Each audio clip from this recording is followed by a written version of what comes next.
Hello friends, जय माता दी। नमो नारायण और मेरे यूट्यूब फैमिलीज़ को बहुत-बहुत सारा प्यार मेरा। दोस्तों आज जो मैं न्यूज़ लाया हूँ वो है memesfactory.jg जो मेरे इंस्टाग्राम पे है और बहुत ही अच्छा वीडियो है। एक भक्त एक शिव मंदिर में शिवलिंग पे जल और दूध चढ़ा रहे हैं। उन्होंने क्या किया है कि जैसे ही शिवलिंग से दूध की धारा वो नीचे गिर गई, उन्होंने नीचे ही एक प्लास्टिक का डब्बा रखा है और उस प्लास्टिक के डब्बे में सारा जो दूध है वो कलेक्ट हो रहा है एंड उसके बाद जैसे ही उनकी पूजा प्रार्थना हो जाती है, फिर वो दूध जाके बाहर जो कुत्ते हैं उनको देते हैं। I mean what a beautiful thought! I am so happy कि there are such beautiful minds and creative minds जो इतने अच्छे-अच्छे वीडियोज़ जो हैं अ, अपने आइडियाज़ एक्चुअली शेयर करते हैं और कितना अच्छा उन्होंने कहा है कि मतलब मज़ा आ गया सुन के। आई थिंक हर किसी को अभी यही करना चाहिए जबकि क्या होता है वो दूध बह के सीधा गटर में जाता है या तो कहीं नालियों में घुस जाता है।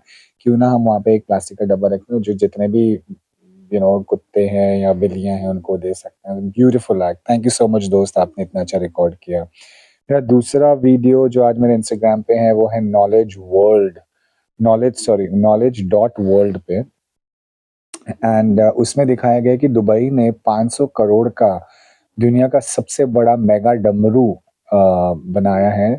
वो सनातन धर्म को ग्लोबल स्टेज पे इंडिया के सनातन धर्म को ग्लोबल स्टेज पे पोर्ट्रे कर रहे हैं कि again thank you Dubai, thank you the two the royal family of Dubai जो इतना सोच रहे हैं इस वक़्त सनातन धर्म के ऊपर।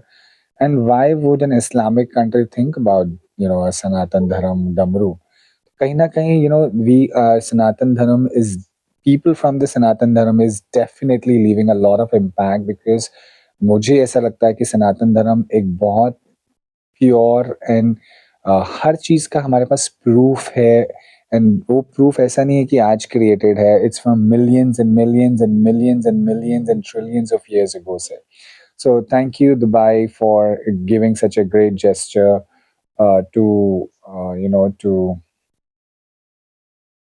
to the Sanatan Dharam people.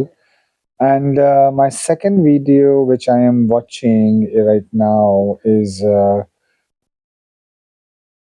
from a DW Hindi और वहाँ पे दिखाया जा रहा है कि किस तरह से कंट्रीज जो हैं वो अपने देशों में सोशल मीडिया को कम कर रहे हैं जैसे चाइना हो गया इनफैक्ट अफगानिस्तान जैसा देश भी उन्होंने बच्चों के लिए एकदम कम टाइम फ्रेम रखा है as they have created a law actually उन्होंने एक लॉ बनाया है जो बच्चों के लिए स्पेसिफिकली बच्चे जो स्क्रीन टाइम अपना बहुत ज़्यादा बिता रहे हैं उनके लिए कि छोटे बच्चे जो उनके लिए सिर्फ 2 घंटा दिन में, उनसे बड़े बच्चे उनके लिए सिर्फ 3 घंटे and what a beautiful thought where is India going right now?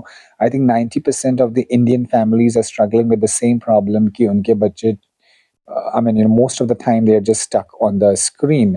So, I think India it's high time कि इंडिया भी एक लॉ ले आए और इसके ऊपर बात करें और इसको कंट्रोल करने की कोशिश करें because it's very very important today if I see मैं खुद देखता हूँ कि बच्चे जो युवा बच्चे हैं मोबाइल चलते चलते मोबाइल बैठते बैठते मोबाइल सोते सोते मोबाइल खाते खाते मोबाइल आई मीन उनको किताबों से दूर भाग रहे हैं और मोबाइल के नज़दीक आ रहे हैं। मैं ये नहीं कह रहा हूँ कि मोबाइल गलत चीज़ है, मैं ये कह रहा हूँ कि बहुत ज़्यादा फालतू के वीडियोज़, कंटेंट देख के उनका दिमाग बहुत भ्रष्ट हो रहा है और उनका डोपामाइन जो है वो बहुत नेक्स्ट लेवल पे जा रहा है। So I think the government should think about this as well. My next video, my friends, is मेरे YouTube family is from a I voice of Indian से है जहाँ पे एक फैमिली ने अपनी शादी में शाहरुख खान को हायर किया। Just imagine the legendary the king Khan Shahrukh Khan को हायर किया है और उसमें क्या हुआ शादी में कि शाहरुख खान ने दुल्हन को स्टेज पे बुलाया। स्टेज पे बुला के उनके साथ डांस करने लगे और से शाबा वगैरह-वगैरह। तो वो दुल्हन ने एक भी स्टेप नहीं किया है शाहरुख के साथ। क्यों? क्योंकि ब्रो वो कहना चाहती है कि ब्रो मैंने तुम्हें हायर किया है, तुम मेरे लिए नाच रहे हो। सो मुझे मत नचाओ, तुम नाचो मेरे लिए। एंड मुझे नहीं पता कि ये सही है या गलत है या ये कोई एटीट्यूड है या I don't know what is it but मुझे लगता है कि जो उसने किया शायद सही है। उसकी मर्ज़ी वो नाचे, नहीं नाचे भाई। हाँ, she has all that money and the time and the audacity and the attitude to you know hire mister Shahrukh Khan. दोस्तों मेरा नेक्स्ट वीडियो जो है वो है page is scrolled roll on my Instagram. So उसपे बताया कि do Indian tourist have zero civic sense? और उसमें कुछ चीज़ें बताई गई हैं कि मनाली में इतनी बर्फ़ पड़ रही है और एक महिला ने बिकिनी में वहाँ पे अपना फ़ोटोशूट करवा रही है एंड अपने वीडियोज़ एंड रील्स बनवा रही हैं। एंड इमेजिन इतने माइनस डिग्री टेम्परेचर पे। दूसरा वीडियो है पैंगोंग लेक का, जहाँ पे पैंगोंग लेक पे कुछ युवक जो हैं अपनी गाड़ी लेके आए हैं, ऑडी लेके आए हैं और पैंगोंग लेक के बीच में उन्होंने एक अपना छोटा बार बनाया है, दारू रखी है, मटन, मच्छी सब रखा है, वो कर रहे हैं। तीसरा वीडियो जो है वो है आई थिंक जम्मू कश्मीर से है, जहाँ पे एक बर्फ के बीच में कुछ लौंडे आए हैं, इनफैक्ट माफ़ कीजिए मेरी भाषा के लिए, बट कुछ कुछ युवक हैं जो वहाँ पे मस्ती कर रहे हैं। तो उन्होंने क्या किया कि बर्फ के बीच में अपनी गाड़ी खड़ी कर दी है और वहाँ पे शर्टलेस होके नाच रहे हैं और ये कम से कम 3 से 4 लड़के हैं। तो कहने का मतलब है कि डोंट वी हैव सेंस कि हम लोग कहाँ पे हैं, क्या कर रहे हैं, वहाँ पे कितने लोग हैं? अ मतलब नहीं समझ में आ रहा है कि क्या करना चाह रहे हैं आजकल के युवा कलाकार। अभी एक और जो है एक बंदा है हरियाणा से है, पता नहीं कहाँ से है, वो गए हैं नथुला टॉप पे। तो नथुला टॉप पे जाके उसने सॉरी फॉर्चूला टॉप पे गए हैं जो आई थिंक लद्दाख में है और वहाँ पे जो बीआरओ का जो बोर्ड है, साइन बोर्ड है, उसने उधर जाके गुज्जर का अपना एक स्टिकर लगा दिया। जो बीआरओ मतलब सरकारी साइन बोर्ड है, उसपे गुज्जर का जाके लगा दिया।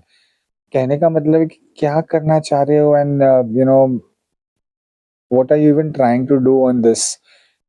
क्या कहना चाहते हो कि आप नहीं समझ में सिविक सेंस की बात हो रही है यहाँ पे।